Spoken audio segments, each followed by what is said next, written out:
नमस्कार, मैं मणिकांत शर्मा आप सभी दर्शकों के सामने प्रस्तुत हूँ न्याय संवाद के एक सत्र को लेकर। आज जिनसे हमारी चर्चा होगी आप हैं doctor Mukesh Kumar, chairperson department of clinical legal education UILS Chandigarh university. आज जिस विषय पर हमारी चर्चा होगी वो है महिला आरक्षण बिल।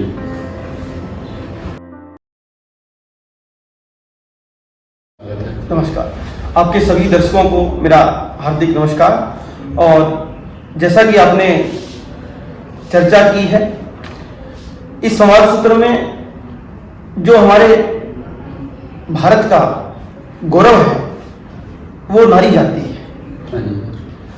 और नारी जाति जो है वो विभिन्न प्रकार के सुशोभित शब्दों से वैदिक काल से उनका वर्णन होता है। नारी को हमने मां कहा, देवी कहा, और नारी को हमने समस्त सम्मानजनक आभूषणों से, जिनमें उनका सम्मान, उनके प्रति करुणा, उनके प्रति प्रेम भाव और श्रद्धा भाव रखते हुए नारी के विभिन्न रूपों में हमने उनको पूजा है। ठीक उसी प्रकार जब हम भारतीय लोकतंत्र की अवधारणा की बात करते हैं तो हम देखेंगे कि जैसे वैदिक समय में जो दो प्रमुख असेंबली जिनको हम कहें या दो जो प्रमुख सभाएं होती थी, उनका नाम भी महिला के सम्मान के साथ जोड़कर महाराज मनु ने रखा। महाराज मनु की दो बेटियां थी, सभा और समिति। तो इन दोनों बेटियों के पीछे उस समय सभा और समिति दो ऐसे हाउस बनाए गए जिनमें चर्चाएं होती थी, लोकतंत्र के रूप में चर्चाएं होती थी। और हमारे लोकतंत्र की गहरी नींव जो है, भारतीय लोकतंत्र की जो गहरी नींव है, हम कह सकते हैं वो सभा और समिति के आधार पर आगे बढ़ी और वो धीरे धीरे आगे गणराज्य का रूप लेते हुए चली। और 5वीं सदी तक हमारे यहाँ पर सभा और समिति जो है वो विस्तृत रूप से और एक सक्षम लोकतंत्र के रूप में काम करती रही। ठीक उसी प्रकार जब हम आगे बढ़ते हैं तो विदेशी आक्रमणों के बाद और स्वतंत्रता संग्राम के दौरान अगर आप देखेंगे तो बहुत सारी ऐसी महिलाएं हैं जिन्होंने राजनीतिक रूप से और एक सेनानी के रूप में भी महिलाओं ने बहुत अच्छा काम किया है। आप रानी चन्नम्मा का उदाहरण ले सकते हैं, दुर्गावती का उदाहरण ले सकते हैं, आप एनी बेसेंट को देख सकते हैं। आप देखेंगे हमारी परम पूज्य जिसको हम मां के साथ संबोधित करते हैं, आप महारानी लक्ष्मीबाई को देख सकते हैं जिन्होंने स्वराज की कल्पना की। उनकी माता महाराज शिवाजी, उनकी माता राजमाता जिनको हम कहते हैं जीजाबाई का आप उदाहरण ले सकते हैं। तो हमारे यहाँ पर राजनीतिक व्यवस्था में प्राचीन काल से ही महिलाओं ने बढ़ चढ़कर केवल हिस्सा नहीं लिया है बल्कि उन्होंने नेतृत्व किया है। तो इसी अवधारणा को आज इस विधेयक के माध्यम से समाज में लाया गया है और उतारा गया और उसको पेश किया गया है। ये पूरे भारतीय जनमानस के लिए एक बड़ा उत्साहित करने वाला और महिलाओं के प्रति अपनी सच्ची कृतज्ञता व्यक्त करने वाला एक विधेयक है। और निसंदेह ही ये पास होकर एक कानून का रूप बनना चाहिए, इसमें कोई संदेह नहीं है। और जैसा कि वर्तमान सरकार ने इसका नाम दिया है नारी शक्ति वंदन अधिनियम, यह अपने आप में एक बड़ी बात है कि हम केवल अब वो समय नहीं रहा जहां हम अपने कानूनों का, अधिनियमों का नाम जो है वो एक निर्जीव नाम रखते थे। अब हम जो अपने नाम है वो भावनात्मक रूप से भी हम उनसे जुड़े हैं, सामाजिक परिवेश से जुड़े हैं। और सबसे अच्छी बात यह है कि हमें अपने अधिनियमों में अपने भारतीयपन का एहसास जो है उनके नामांकन से ही होता है। जैसे अभी आपने पीछे देखा ही होगा, एक बड़ा ही सुंदर CRPC को जो बदल के उन्होंने नाम किया है नागरिक सुरक्षा संहिता अधिनियम।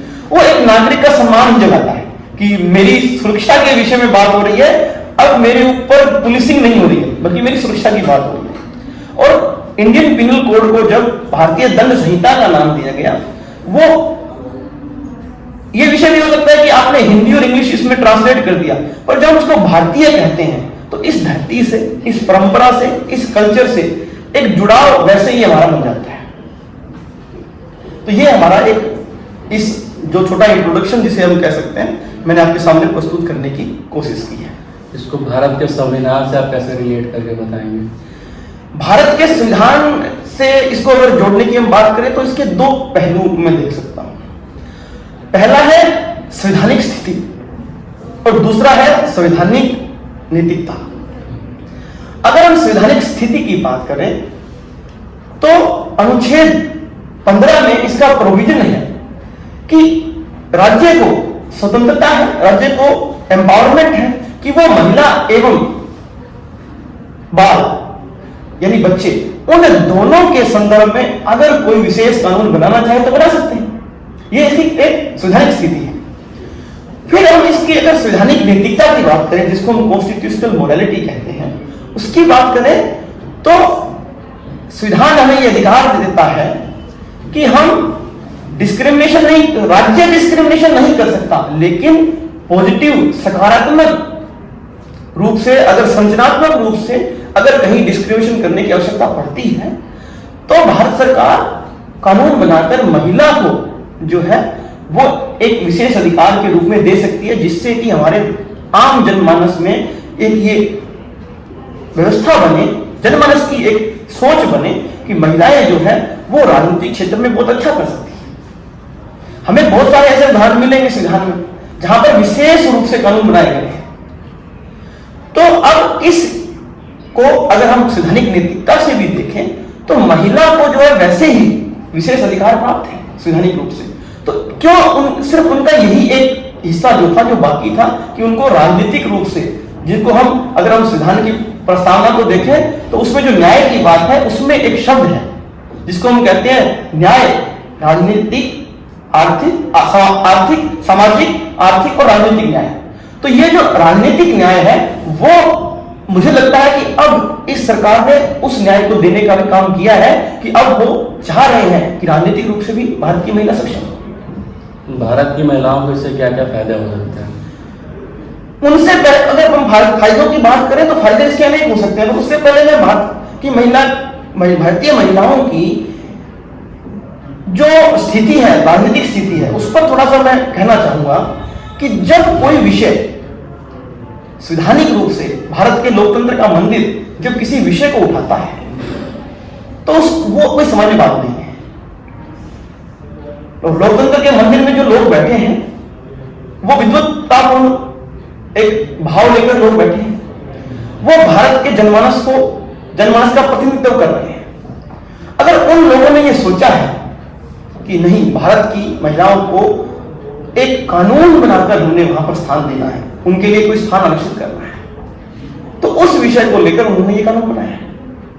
ये 128वां संवैधानिक संशोधन बिल जो है वो आया है और इसका एक समाज में एक मैसेज जाएगा, एक संदेश जाएगा कि जो महिलाएं हैं वो केवल अब चूल्हा चौका नहीं करेगी, केवल अपने परिवार को पालने के लिए नौकरी नहीं करेगी, वह इस समाज को दिशा देने के लिए जो सिद्धांत बनेगी, पॉलिसी बनेगी और जो लोकतंत्र की, जिसको हम कहते हैं लोकतंत्र की अवधारणा को मजबूत करने के लिए अपना मुखर संवाद जो है वो सत्र में रख पाएंगी, महिलाओं के अधिकारों की बात कर पाएंगी, महिलाओं से जुड़े सभी मुद्दों को वो उठा पाएंगे। ऐसे जनमानस के साथ अब जो है ये बिल भारतीय महिलाओं के लिए फायदेमंद होने वाला है। मैं इसमें एक चीज और ऐड करना चाहूंगा जिसपे ध्यान शायद कभी कम दिया जाता है। भारत में हमने महिला को मां के रूप में पहला दर्शन, कोई भी व्यक्ति महिला का अगर कोई दर्शन करता है वो मां के रूप में करता है। और मां जो है वो अपने बच्चे को क्या चाहिए, क्या क्या उसके लिए फायदेमंद हो सकता है, वो सब चीजें मां के मन में बच्चे का जब गर्भ में ही अनुकरण होता है तब से वो सोचने लगती है। कल्पना की शक्ति बहुत जबरदस्त है मां की और वैसा ही वो साधन निकालना शुरू कर देती है। तो मेरा यह भी मानना है कि अगर भारतीय राजनीति में महिलाएं ज्यादा आएंगी, महिलाएं ज्यादा होंगी लोकसभा में, राज्यसभा में या विधानसभाओं में या नगर पालिका में, जब महिलाएं ज्यादा होंगी तो वो आने वाले भविष्य के लोगों को क्या चाहिए, आज इस वैश्विक युग में क्या चाहिए और उन सबकी डिमांड कैसे पूरी हो सकती है, मुझे लगता है उनकी कल्पनाएं और उनके लिए साधन जुटाने का काम और उनके लिए ज्यादा अच्छे से सोचकर एक सकारात्मक काम करने का जो प्लान तैयार करने का काम है वो भारतीय महिला बहुत अच्छे से कर सकती है। और इसीलिए हमने उसको कहा कि नारी तो जननी है, तो वो जो नारी जननी है उसके साथ में वो पालक भी है, और अगर हम अपने रास्ते से भटकते हैं तो वो शक्ति के रूप में हमें सचेत करके हमें सही राह पर लाने का भी काम करती है। तो मैं इस बात को यहां पर विशेष रूप से इसलिए रख रहा हूं कि महिलाओं की स्थिति बहुत अच्छी होने वाली है और महिलाओं के माध्यम से भारतीय जनमानस का भी जो सुधार होने वाला है, क्योंकि हमारे यहाँ परंपरा रही है कि हमने महिला को या नारी शब्द हम कहने पूजनीय को हमने पूजनीय माना है और उनको हमने आदि शक्ति का रूप दिया है। तो माँ की जो कल्पना है वो ठीक है, आज हम उनको लोकतंत्र के रूप में देख पा रहे हैं, तो जो लोकतंत्र के मंदिर में जब महिलाएं एक अच्छी मात्रा में, एक अच्छी संख्या में वहां पर अपना पक्ष रखेंगी तो उनकी जो सुदृढ़ कल्पना शक्ति है, जिसको हम ये कह सकते हैं कि वो उनकी एक जो प्रबंधन की जो कला है कि मेरे बच्चे को क्या चाहिए, तो ठीक हमारी अगर मेरा जनप्रतिनिधि अगर कोई महिला है वो मेरे बारे में बहुत अच्छा सोच पाएगी कि मैं जिनका प्रतिनिधित्व करती हूँ वो लोग क्या चाहते हैं, उनकी क्या धारणाएं हैं, वो हमसे क्या अपेक्षा रखते हैं और उनके लिए क्या सुनहरा भविष्य हो सकता है। जैसे एक माँ बच्चे के लिए करती है, ठीक हमारे यहाँ भी अगर महिला जनप्रतिनिधि होंगे तो वो वैसा ही उस भाव के साथ भारत को आगे ले जाएंगे। और मैंने आपको पहले ही कहा कि ऐसा विधेयक जो है वो हमें केवल महिला सशक्तिकरण से इसको ना जोड़ें, इसको आप ये माने कि ये भारत का सुनहरे भविष्य की नींव रखी गई है। तो सर जो ये 33% का है वो बस पूरे देश में के लिए या हर स्टेट का अलग अलग कुछ भी है? देखिए, लोकसभा और राज्यसभा पूरे देश को रिप्रेजेंट कर रही है, तो यहां पर राज्यों के स्तर पर भी इसको 33% आरक्षण मिलेगा, विधानसभा में मिलेगा और ठीक ऐसा ही राज्यसभा और वहां भी मिलने वाला है। मैं इसमें इसके प्रतिशत पर मैं कोई टिप्पणी नहीं करना चाहता। प्रतिशत जो है वो जो हमारे जनप्रतिनिधियों ने जिसको निर्धारित किया है वो बिल्कुल ठीक किया है, उसमें कोई टिप्पणी नहीं है।